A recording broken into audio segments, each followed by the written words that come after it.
दक्षिण एशियाई देशों में भारत के संबंध श्रीलंका से, भारत के संबंध पाकिस्तान से और भारत के संबंध नेपाल से गत 50 वर्षों में 70 वर्षों में हमारे इनके साथ संबंधों के उतार चढ़ाव के अध्ययन के बाद अब हम एक ऐसे देश की ओर मुड़ते हैं जो पड़ोसी तो है, पूर्व भारत का, स्वतंत्रता के पूर्व के भारत का एक हिस्सा भी था और वर्तमान में उस देश के नव अस्तित्व को बनाने में उसका अहम योगदान रहा। दूसरे शब्दों में हम एक ऐसे देश की बात कर रहे हैं जिस देश की स्थापना में भारत का सहयोग रहा है और वह देश पूर्व में भारत का हिस्सा ही था। पूर्व का अर्थ 1947 के पहले। वह देश है बांग्लादेश। तो भारत और बांग्लादेश के संबंध और उन पे एक नज़र थोड़ा डालें। लेकिन आगे बढ़ने से पहले आपको ये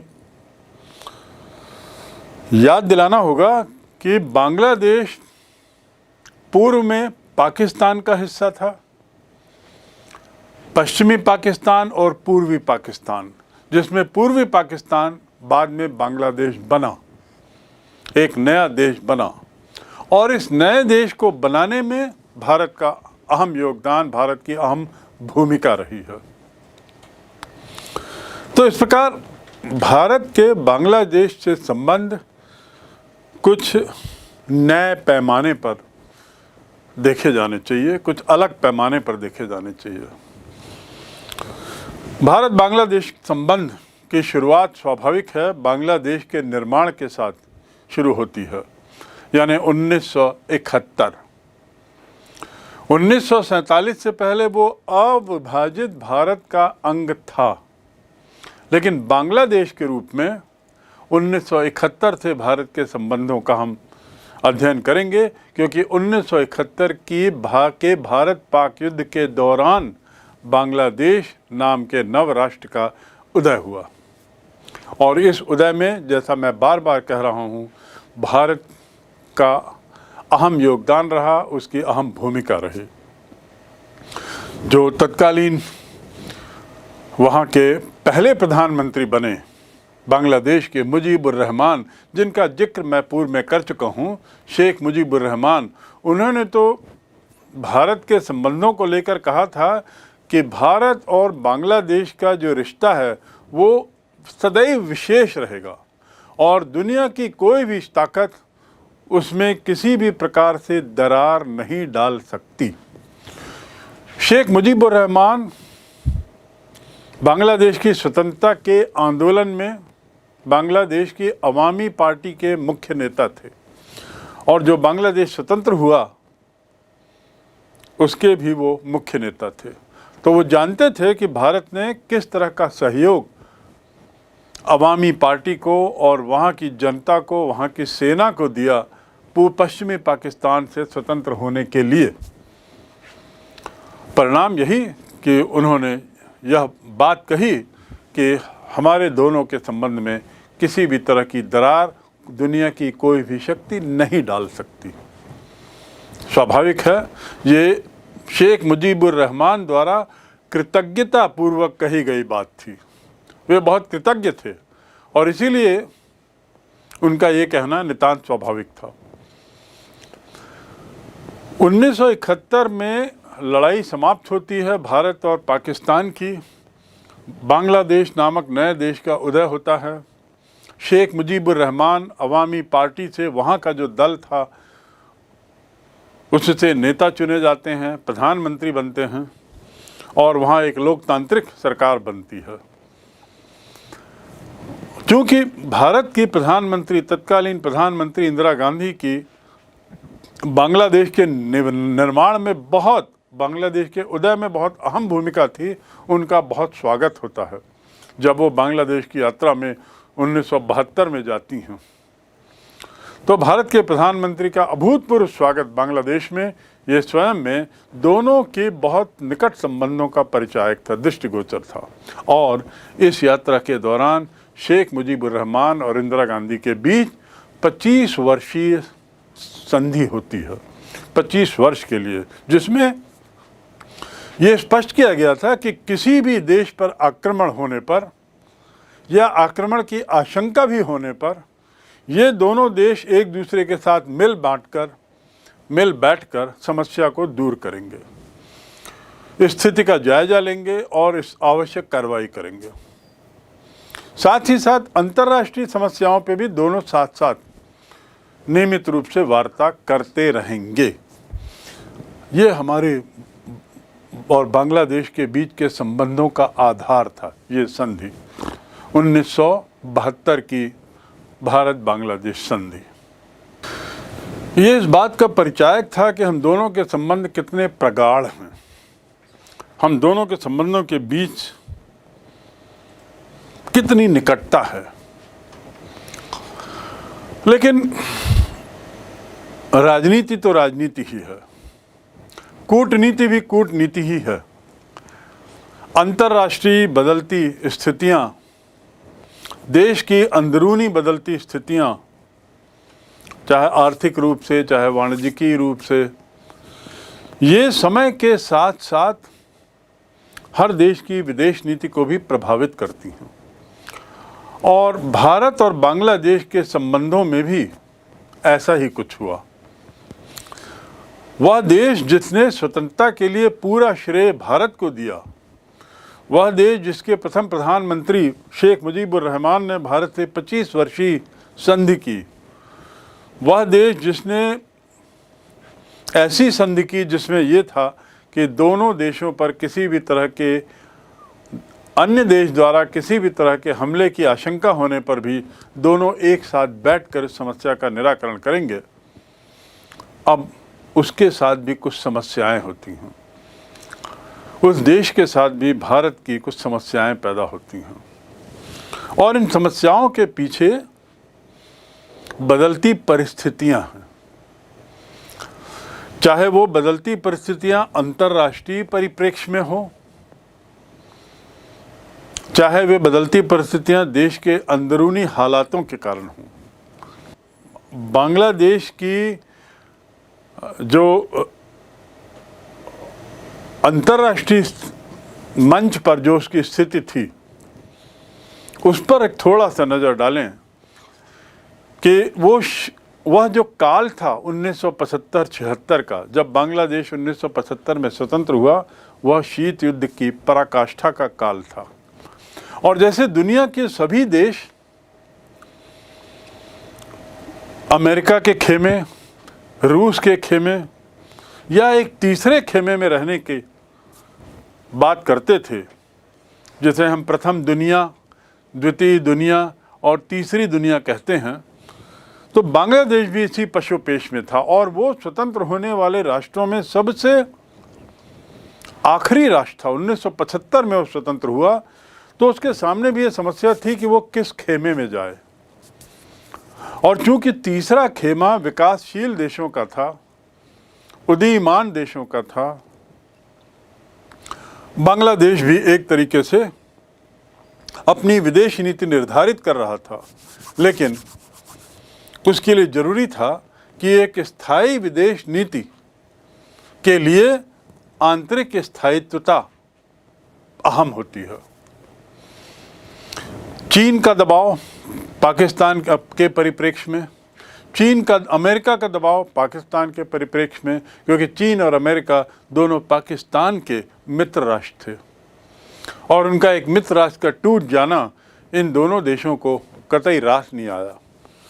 तो बांग्लादेश तो वैसे ही चीन और अमेरिका के लिए एक तरीके से दुश्मन ही बना हुआ था और ये दोनों देश बिल्कुल नहीं चाहते थे कि बांग्लादेश भारत के निकट आए।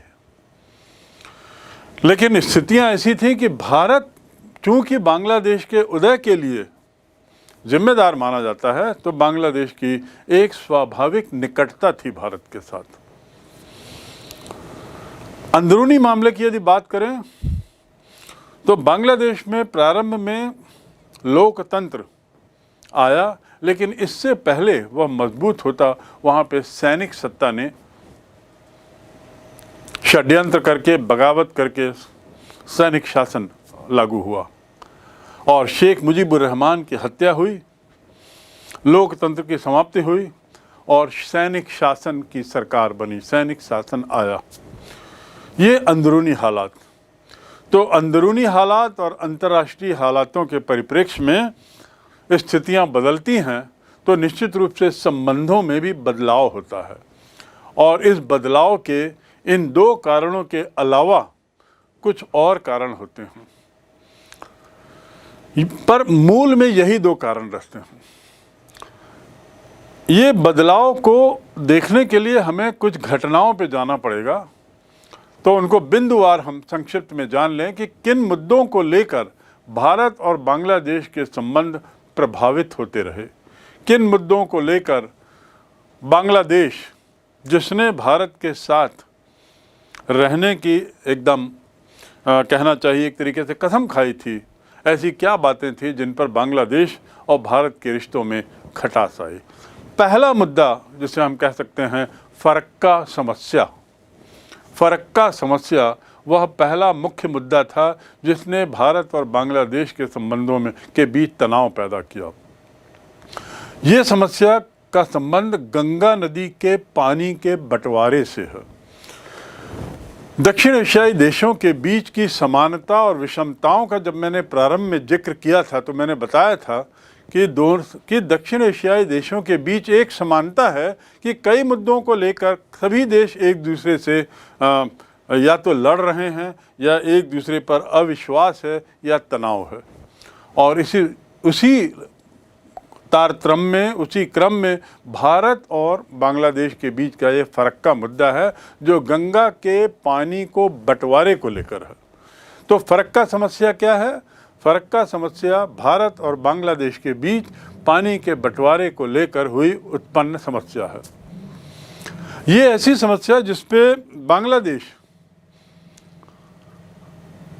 अंतर्राष्ट्रीय मंचों पर गया है और उसने भारत के विरुद्ध शिकायत की है, भारत के विरुद्ध इस मामले को उछालने का प्रयास किया है, जबकि संधि के अनुसार दोनों देशों को बैठकर अपनी समस्याएं द्विपक्षीय तरीके से निपटाना था।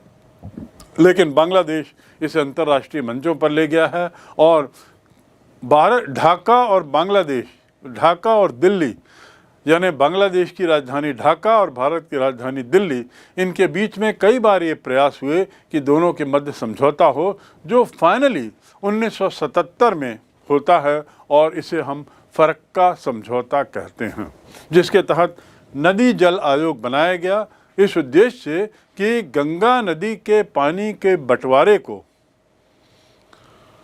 बंटवारे की समस्या का स्थायी निराकरण किया जाए। लेकिन दुर्भाग्य से ये जो समझौता हुआ ये स्थायी समाधान नहीं दे पाया, क्योंकि 1980-81 में इसको लेकर फिर नए नए मतभेद हो गए। यानी मात्र 2-3 वर्षों में ही फरक्का समझौता फिर एक तरीके से रद्द हो गया और समस्याएं जस की तस थी। 1982 के बाद तो इस समझौते को ही रद्द कर दिया गया। तो ये पहली समस्या है, फरक्का समस्या, गंगा नदी के पानी के बंटवारे को लेकर बांग्लादेश के साथ। दूसरी समस्या बांग्लादेश के साथ है शरणार्थियों को लेकर। ये शरणार्थियों की समस्या बड़ी विकराल है। बांग्लादेश में हिंदुओं और बाहरी मुसलमान, यानी जो चाहे भारत से पहुँचे हों या पाकिस्तान के हों, पश्चिमी पाकिस्तान के हों, इनको लेकर वहाँ पे बड़ा एक असुरक्षा की भावना है हिंदुओं के मन में और बाहरी मुस्लिमों के मन में। तो सुरक्षित ना होने के कारण ये लोग क्या करते हैं, सुरक्षित नहीं महसूस होने के कारण ये लोग असम, त्रिपुरा, पश्चिमी बंगाल और मिज़ोरम में प्रवेश करते हैं। देख लीजिए सीमा, आप यदि देखते हैं तो नक्शे में आप देखेंगे कि बांग्लादेश से बहुत से लोग, जिसमें से बाहरी मुसलमान तथाकथित और हिंदू लोग जो बांग्लादेश में बस गए थे विभाजन के बाद भी, जिन्होंने वहीं रहना चाहा था, वे लोग विवश होकर सुरक्षा की दृष्टि से अपने को असहाय महसूस करने के कारण वे लोग भारत की तरफ आते हैं। और ये जो सीमांतर क्षेत्र हैं, लैंड ऑफ सेवन सिस्टर्स वाले क्षेत्र, असम, त्रिपुरा, नागालैंड, पश्चिमी बंगाल, मिजोरम आदि, वहाँ से वो भारत की ओर घुस जाते हैं। तो इस प्रकार भारत के नागरिक ना होते हुए भी ऐसे लाखों लोग भारत के अंदर बांग्लादेश से अपनी जान बचाने के लिए आए हुए हैं। ये तो हो गई एक समस्या जिसका संबंध हिंदुओं से और गैर बंगाली मुसलमानों से है। दूसरी समस्या है चकमा शरणार्थी। चकमा शरणार्थी क्या हैं? ये वो हैं जो भारत से बांग्लादेश वापस न जाने के कारण भारत और बांग्लादेशों के संबंध में एक दरार डाले हुए हैं।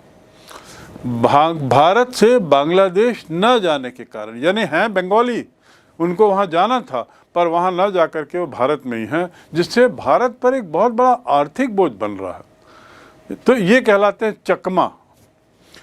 इन दोनों के बीच में इस शरणार्थी समस्या को लेकर बारंबार तनाव हुआ है, लॉ एंड ऑर्डर की समस्या हुई है, उपद्रव हुए हैं और उत्तेजना पैदा हुई है। तो मूल कारण इस समस्या का यही है, विदेशी नागरिक।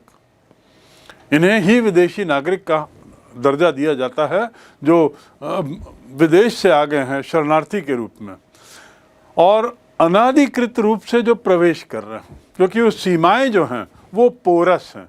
पोरस मतलब कुछ ऐसी बाड़ियाँ या कुछ ऐसी व्यवस्था नहीं है जिसके तहत इन लोगों को भारत के अंदर आने से रोका जा सके, समुचित तरीके से रोका जा सके। तो ये अनादि की प्रवेश जारी है। और जब भी भारत ने वहाँ पे बाड़ी लगाने का प्रयास किया है, वहाँ पे अपनी एक तरीके से दीवार बनाने का प्रयास किया है, बांग्लादेश के सैनिकों ने इसका बड़ा कड़ा प्रतिरोध किया है, क्योंकि वो तो चाहते हैं कि ये सीमा खुली रहे ताकि हिंदू लोग वहाँ के जाएं, ताकि बाहरी मुसलमान वहाँ से जाएं और बांग्लादेश में केवल बांग्लादेशी ही रहे। पर भारत की समस्या ये है कि इतने बड़ी संख्या में जो बांग्लादेश में रह रहे थे वे लोग भारत आ रहे हैं, तो भारत इनका बोझ कितना और क्यों उठाएगा? ना वे भारत के नागरिक हैं, ना वे भारत के स्थायी निवासी कभी रहे हैं, तो किस आधार पे भारत उनको स्वीकार करेगा? तो ये अनाधिकृत प्रवेश जो हो रहा है उसको भारत जब तब रोकने का प्रयास करता है, चाहे वो फौज के द्वारा चाहे वो सीमा पर कांटे के तार के द्वारा, चाहे किसी अन्य जरिए से, तो जब भी ऐसा प्रयास भारत करता है कठोर रूप से, तो बांग्लादेश उसका प्रतिकार करता है, उसका प्रतिरोध करता है और एक तरीके से तनाव पैदा हो जाता है। परिणाम क्या हुआ कि ये प्रवेश जारी है, जिसे रोकने के लिए हमने बहुत प्रयास किए, लेकिन बांग्लादेश लगातार प्रतिकार कर रहा है। और इसलिए क्या हुआ है कि भारत उतनी सख्ती से पेश नहीं आ रहा है, पर समस्या तो बनी हुई है। तो दूसरा हुआ शरणार्थी समस्या। तीसरा मामला क्या है? कुछ ऐसे बातें पड़ोसियों के साथ हमेशा कुछ न कुछ समस्या रहती ही है। जहां पड़ोसी मदद के काम आते हैं, वहां कई बार साथ साथ रहने के कारण समस्याएं भी आती हैं, पर उन समस्याओं का निराकरण अच्छे पड़ोसी के नाते इन दोनों के बीच में ही हो सकता है। भारत और बांग्लादेश पड़ोसी राष्ट्र हैं। भारत और बांग्लादेश ने 1975 में शेख मुजीबुर रहमान के प्रथम प्रधानमंत्रित्व काल में ये समझौता किया था कि दोनों देश अपनी समस्याएं द्विपक्षीय ही निपटाएंगे, किसी तीसरे देश का दखल पसंद नहीं करेंगे। लेकिन दुर्भाग्यवश बांग्लादेश ने कई द्विपक्षीय मामलों को लेकर अंतर्राष्ट्रीय मंच पर गुहार की है, शोर शराबा किया है, हल्ला किया है, जिस पर भारत ने कड़ी आपत्ति उठाई है। तो तीसरी समस्या, द्विपक्षीय समस्याओं को लेकर बांग्लादेश द्वारा अंतर्राष्ट्रीय रूप देने का जो प्रयास जब तक किया जा रहा है, उसे भारत ने पसंद नहीं किया। उसने नेपाल, चीन, भूटान, विश्व बैंक, इन सब को भी अपने साथ जोड़ने की कोशिश की, यानी एक तरीके से उसने घेरेबंदी करने की कोशिश की है और इन देशों को भी अपने साथ लेने का प्रयास किया है, ताकि वे भारत के साथ भारत के खिलाफ एकजुट होकर आवाज़ उठा सकें। भारत ने इसका जोरदार खंडन किया है और बारंबार ये चेतावनी दी है कि ऐसे मामले द्विपक्षीय चर्चा के माध्यम से ही निपटाए जा सकते हैं, इसमें किसी अन्य देश के दखल की ज़रूरत नहीं। तो ये द्विपक्षीय मामलों को उछालने की समस्या, ये तीसरी समस्या। चौथी समस्या है मोहरी नदी सीमा विवाद। एक छोटी नदी है, 1974 में इस नदी की जो मध्य रेखा ही भारत बांग्लादेश की सीमा रेखा बनी, परंतु 1979 आते आते बांग्लादेश राइफल्स के जो जवान हैं, बांग्लादेश राइफल्स यानी बांग्लादेश की फौज, वो इस समझौते का उल्लंघन कर रही है। समझौते के तहत ये नदी जो है भारत और बांग्लादेश की सीमा है, लेकिन अब उस सीमा पर जो किसान हैं, उस सीमा पे जो निवासी हैं भारतीय क्षेत्र में, उस पर जब तब बांग्लादेशी राइफल गोलीबारी कर देते हैं, जिससे वहाँ पे तनाव बना रहता है और जब तब उपद्रव आदि की आशंका होती है। तो ये सीमा विवाद, नदी का विवाद चौथा विवाद है। पांचवा, नवमोर द्वीप विवाद। देखिए नवमोर द्वीप कहाँ है? नक्शे में आप देखेंगे अंडमान निकोबार के पास। ये नवमोर द्वीप वैसे तो बड़ा छोटा क्षेत्र है, 12 वर्ग किलोमीटर, 12 किलोमीटर नहीं, याद रखिएगा 12 वर्ग किलोमीटर। वर्ग किलोमीटर क्या होता है? लंबाई गुणा चौड़ाई। आप सोच सकते हैं कितना छोटा द्वीप है। पर और ये द्वीप जो है एक तो छोटा है, दूसरा ये भारतीय समुद्र सीमा पर है, यानी भारतीय क्षेत्र में है, भारतीय सीमाओं के अंतर्गत है। हर देश को, आपको मालूम होना चाहिए कि हर देश की अपनी समुद्री सीमा भी होती है। अंतर्राष्ट्रीय संधि के अनुसार, जिसके परिपालन की जिम्मेदारी यूएनओ की है, उसके तहत हर देश की अपनी समुद्री सीमाएं भी होती हैं। उस सीमाओं के अंतर्गत आने वाले क्षेत्र या आने वाली चीज़ें भी उस देश की होती हैं। तो ये जो द्वीप है नवमोर द्वीप, ये उस परिभाषा के तहत भारतीय क्षेत्र में है, भारतीय सीमा का हिस्सा है। लेकिन बांग्लादेश इस बात से बाज नहीं आ रहा है और बारंबार वो प्रयास करता है और इस मामले को अंतर्राष्ट्रीय मंच पर उठाता है कि नवमोर उसका द्वीप है। इस द्वीप की महत्ता सामरिक दृष्टि से है और इसके अलावा महत्वपूर्ण बात यह है कि जो चीज़ स्पष्ट है भारत की है, वह भारत कैसे स्वीकार कर लेगा बांग्लादेश को देने के लिए, चाहे वो छोटा ही द्वीप क्यों ना हो, चाहे वह गैर सामरिक ही क्यों ना हो। तो मुद्दा ये हो गया है कि भारतीय सीमाओं के अंतर्गत आने के बाद भी बांग्लादेश द्वारा इस द्वीप का दावा किया जाना भारत के लिए चिंता का विषय है। एक दो मौके तो ऐसे भी आए हैं जब बांग्लादेश ने अपने युद्धपोत भेजे हैं और एक तरीके से सैनिक कार्रवाई करने का भी प्रयास किया है, यद्यपि भारत इस बात से दूर रहा है।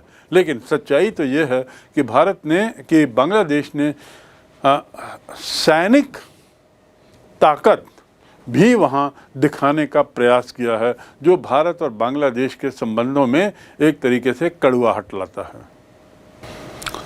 भारत और बांग्लादेश के बीच समय समय पर उठने वाली इन समस्याओं के मद्देनज़र हमारे संबंधों में निश्चित रूप से उतार चढ़ाव आया है।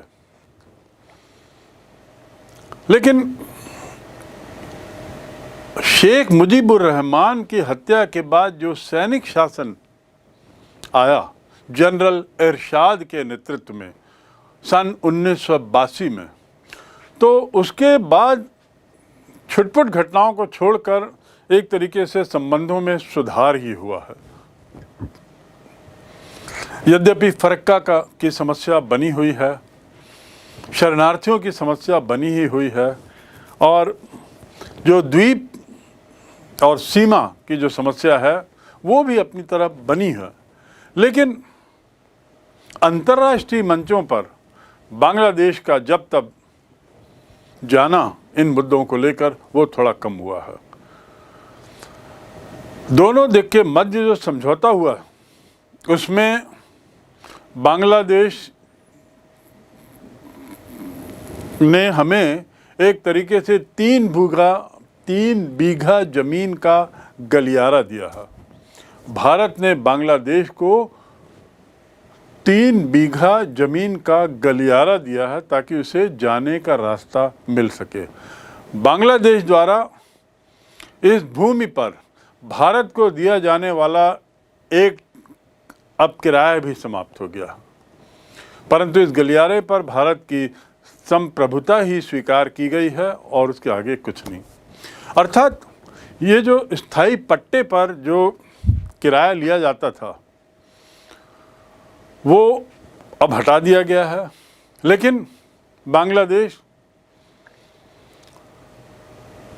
गलियारे की संप्रभुता पर भारत की सत्ता को स्वीकार करता।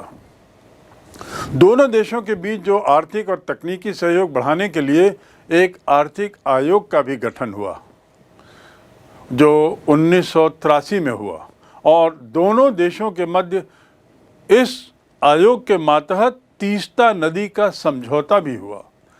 तीस्ता नदी एक नदी है जिसके जल को लेकर भी कई बार समस्याएं खड़ी होती हैं। ये जल समस्या समझौता हुआ जिसके अनुसार भारत और बांग्लादेश सूखे के दौरान तीस्ता नदी के पानी का एक तत्कालीन हल निकालने के लिए तैयार हो गए। यानी तत्कालीन हल से तात्पर्य यह है कि स्थिति को देखते हुए, तदर्भ आधार पर, उस समय की स्थिति को देखते हुए उस समय के आधार पर कितना पानी कौन देश लेगा, कितना पानी छोड़ा जाएगा, इसको लेकर एक समझौता हो गया। तो ये एक दोनों के संबंधों को बरकरार रखने में अहम भूमिका निभा रहा है। मई 85 में बांग्लादेश में भारी तूफान आया था और इस तूफान में 1985 में भारत ने 1 करोड़ रुपए की आर्थिक मदद दी थी। साथ ही भारत के प्रधानमंत्री तत्कालीन बांग्लादेश के राष्ट्रपति अरशाद के साथ दौरे पे भी गए थे और इससे सद्भावना बढ़ी थी। जनरल इरशाद ने भी इस बात को स्वीकार किया था कि भारत ने बांग्लादेश के इस भीषण दिनों में अच्छी मदद की है।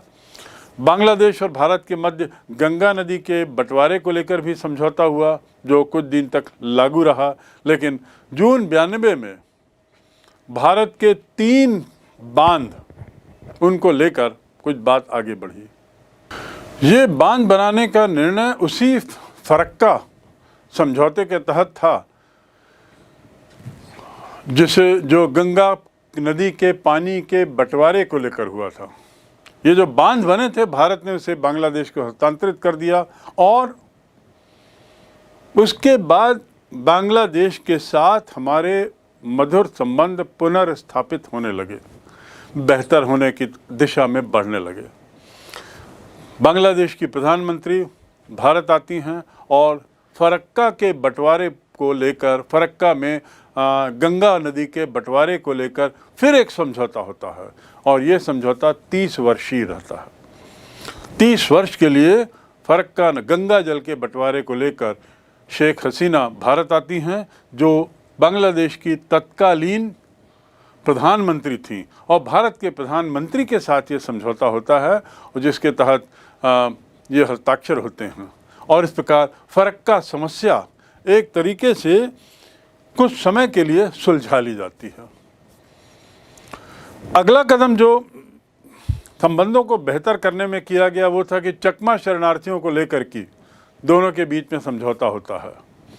1997 में चकमा के शरणार्थियों को लेकर एक समझौता दोनों देशों के बीच होता है और 1998 को चकमा समस्या एक तरीके से समाप्त हो गई जब दक्षिण त्रिपुरा में शिविर से दक्षिण त्रिपुरा में चकमा शरणार्थियों का अंतिम खेप थी, अंतिम जो जत्था था उसको बांग्लादेश भेज दिया गया तो चकमा समस्या समाप्त हुई। तो इस प्रकार बांग्लादेश समस्या फरक्का समस्या का कुछ हद तक निराकरण कर लिया गया। भारत द्वारा बांग्लादेश को आर्थिक मदद दी गई, उसके यहाँ जब आंधी तूफान आया था। भारत द्वारा चकमा समस्या के निराकरण के लिए समझौता हुआ और उसके साथ ही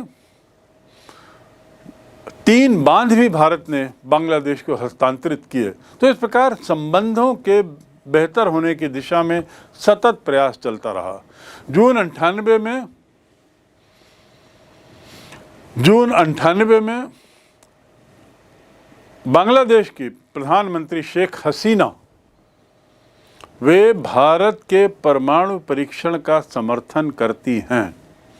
मैंने आपको पूर्व में बताया था कि परमाणु परीक्षण भारत का जो किया गया 1998 में भारत द्वारा, उसका अंतर्राष्ट्रीय राजनीति में बहुत उसके परिणाम थे और हर देश ने अलग अलग तरीके से इस पर प्रतिक्रिया जताई थी। अमेरिका ने तो कटु आलोचना करते हुए भारत के साथ पूरी तरह से संबंध विच्छेद कर दिए थे और सारे व्यापारिक समझौतों को रद्द कर दिया था। ये भारत के लिए बहुत बुरा हुआ था। और उसी तरह अमेरिका के मित्र राष्ट्रों ने भी भारत के इस परमाणु परीक्षण कार्यक्रम की कटु आलोचना की थी।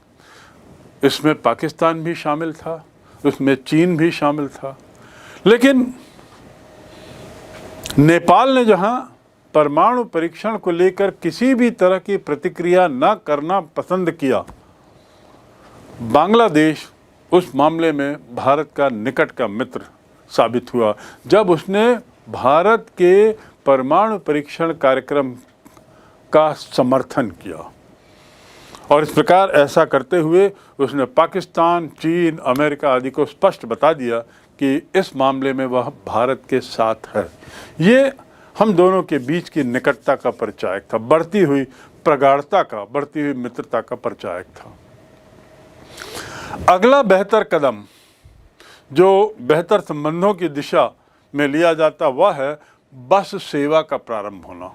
भारत और बांग्लादेश के बीच में बस सेवा कलकत्ता से ढाका और ढाका से कलकत्ता जून 1999 में। और इस प्रकार सड़क मार्ग से आवाजाही बढ़ती है, सड़क मार्ग से व्यापार का विस्तार होता है, संपर्क का विस्तार होता है और भारत और बांग्लादेश के बीच के संबंध और बेहतर होते हैं। 2001 में बांग्लादेश की सेना ने भारत के कुछ सैनिकों को मार दिया, जिससे दोनों के बीच में एक तनाव उत्पन्न हो गया था। ये मारने के कारणों पर हम नहीं जाते, उसके ऐतिहासिक परिप्रेक्ष्य में नहीं जाते, लेकिन तथ्य ये है कि 19 भारतीय सैनिकों की हत्या से लेकर दोनों के बीच में बहुत कड़वाहट पैदा हुई और 2001 में ही इसे कहा गया कि ये संघर्ष जो है वो सीमा को लेकर हुआ था। उसकी जांच चली और जांच में कारण का पता लगाया गया और उसका निराकरण करने का प्रयास किया गया। अर्थात इस घटना को ज़्यादा बड़ा अंजाम न देते हुए ये कोशिश की जा रही है समझौते के माध्यम से कि दोनों के बीच में के रिश्ते इस घटना को लेकर और ख़राब ना हो जाएं।